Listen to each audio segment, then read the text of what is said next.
Le Point Bourse vous est présenté par Bourse Direct.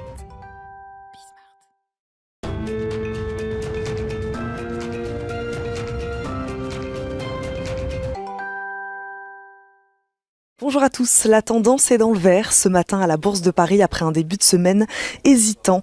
Les investisseurs mettent pour l'instant de côté leurs préoccupations concernant une accélération de l'inflation qui pourrait conduire à un resserrement des politiques monétaires des grandes banques centrales.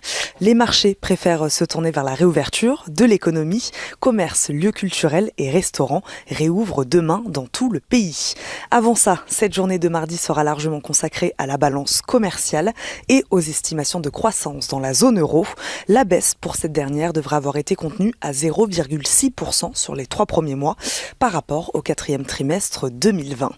Du côté des valeurs, ça bouge dans les médias. TF1 a engagé des négociations exclusives en vue de prendre le contrôle de son rival M6 en déboursant 641 millions d'euros. Une transaction qui va rebattre les cartes de l'audiovisuel français si elle franchit l'obstacle de la concurrence.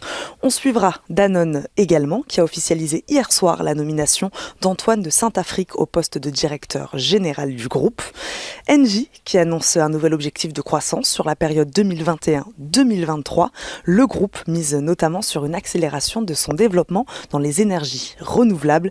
Il publie également un chiffre d'affaires en hausse de 2,3% à 16,9 milliards d'euros au premier trimestre.